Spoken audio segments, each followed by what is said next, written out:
अगर तुम B pharma second semester में हो और एच का सिलेबस देख के कंफ्यूज हो जाते हो तो आज के इस वीडियो में मैं तुम्हें पूरा एच सिलेबस इतने सिंपल तरीके से समझाऊंगा कि तुम्हें एक क्लियर रोड मैप मिल जाएगा। तो आप इस वीडियो को एंड तक जरूर देखिए। सिर्फ 5 मिनट में पूरा एच सिलेबस समझना है, तो ये वीडियो तुम्हारे लिए ही है। Hello guys, welcome back to Biocraft Shivam YouTube channel. अगर आप बी फार्मा सेकंड सेमेस्टर के स्टूडेंट हो तो आज का वीडियो आपके लिए सुपर इम्पोर्टेंट होने वाला है, क्योंकि आज हम बात करने वाले हैं HAP2 के कंप्लीट सिलेबस के बारे में, सिंपल और इजी लैंग्वेज में। इस वीडियो को एंड तक ज़रूर देखना, क्योंकि मैं आपको बताऊंगा कि कौन सा टॉपिक सबसे इम्पोर्टेंट है और कैसे आप इस सब्जेक्ट को ईजिली कवर कर सकते हो। चलिए स्टार्ट करते हैं HAP2 के सिलेबस के साथ। यूनिट 1 में अपन नर्वस सिस्टम के बारे में पढ़ेंगे। इस यूनिट में आप पढ़ेंगे ब्रेन, स्पाइनल कॉर्ड और न्यूरॉन्स के बारे में।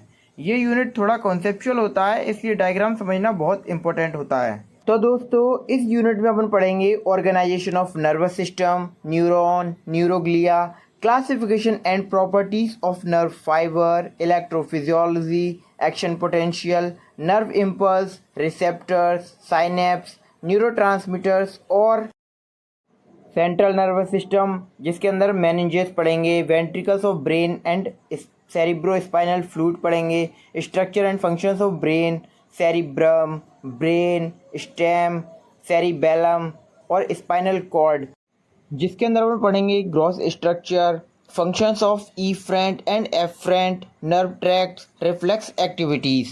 तो दोस्तों, अब अपन देखेंगे अपनी सेकंड यूनिट, जो है डाइजेस्टिव सिस्टम। यहाँ पर हम डाइजेशन प्रोसेस, एंजाइम्स और डिफरेंट ऑर्गन्स जैसे स्टमक और इंटेस्टाइन के फंक्शंस के पढ़ेंगे।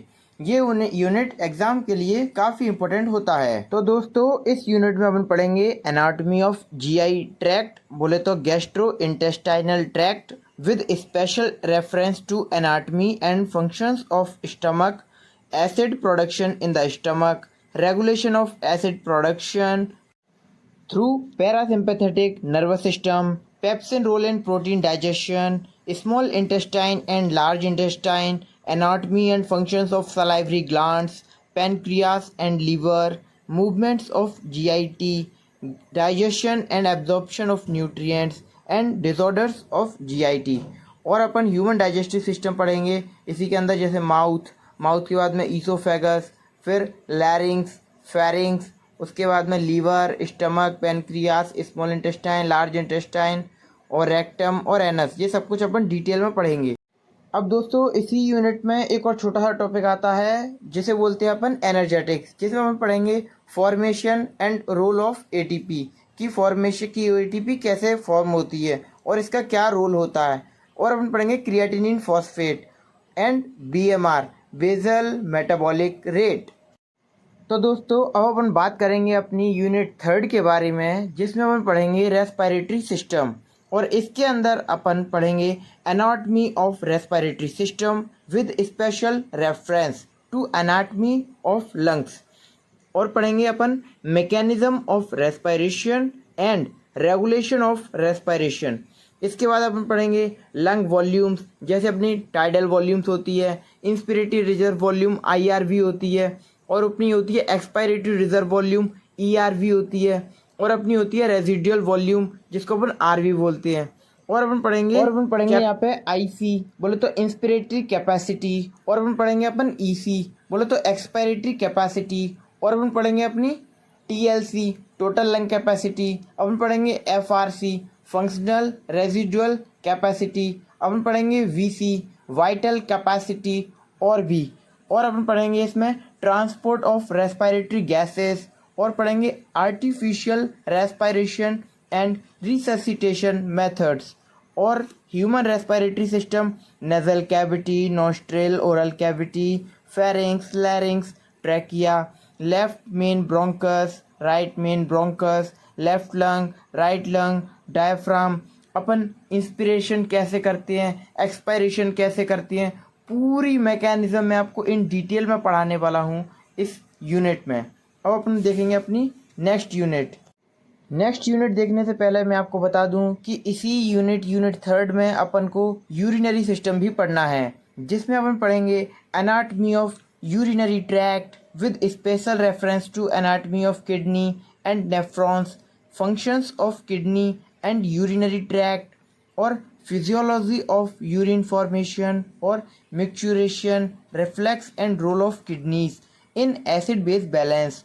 और अपन पढ़ेंगे role of RAS renin angiotensin mechanism in kidney and disorders of kidney.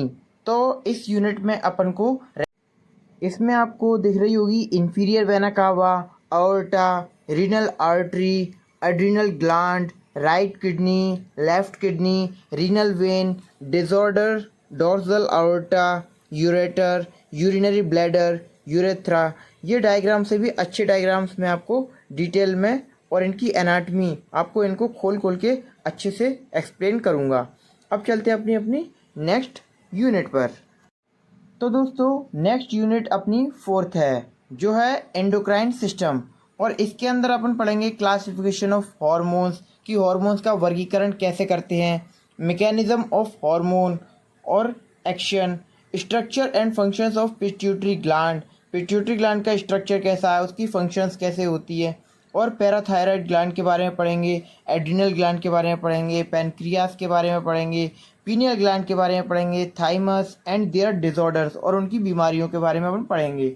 ऊपर जैसे मैंने दिखाया ह्यूमन एंडोक्राइन, इसमें हाइपोथैलेमस आपको दिख रहा होगा, पिट्यूटरी ग्लैंड दिख रही होगी आपको, पीनियल ग्लैंड दिख रही होगी, थायराइड एंड पैराथायराइड ग्लैंड दिख रही होगी आपको, pancreas, adrenal, testis in male and ovary in female आपको दिख रही होगी। तो ये सब कुछ जो ग्लैंड्स होती हैं वो ह्यूमन एंडोक्राइन सिस्टम के अंतर्गत आती हैं। और दोस्तों अपनी लास्ट यूनिट है यूनिट फिफ्थ, जो है रिप्रोडक्टिव सिस्टम। इसके अंदर अपन पढ़ेंगे anatomy of male and female reproductive system, functions of male and female reproductive system, sex, hormones, physiology of menstruation, fertilisation, spermatogenesis, oogenesis and parturition. इसमें अपन देखो, मैं आपको दिखा रहा हूँ मेल रिप्रोडक्टिव सिस्टम। इसमें आपको दिख रही होगी vas deferens, seminal vesicle, prostate gland, urethra, testis, scrotum, penis. और जो मेल रिप्रोडक्टिव सिस्टम होता है वो स्पर्म्स प्रोड्यूस करता है, आपको पता ही है, और मैं आपको डिटेल में बताऊंगा ही। और अपन को आपको दिख रही होगी फीमेल रिप्रोडक्टिव सिस्टम। इसमें आपको दिख रहा होगा ओवरी और fallopian tube, oviduct, uterus, cervix, vagina.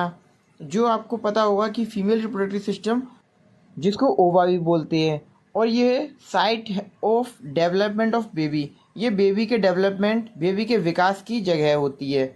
इसके बाद में अपन इसी टॉपिक में इसी यूनिट में एक छोटा सा टॉपिक और पढ़ेंगे, जो है इंट्रोडक्शन टू जेनेटिक्स। जेनेटिक्स का बेसिक इंट्रोडक्शन के बारे में पढ़ेंगे अपन, जिसमें क्रोमोसोम्स, जिसको गुणसूत्र भी बोलते हैं हिंदी में, और जीन्स और डीएनए के बारे में पढ़ेंगे, और प्रोटीन सिंथेसिस की प्रोटीन बनती कैसे है, और जेनेटिक पैटर्न ऑफ इनहेरिटेंस।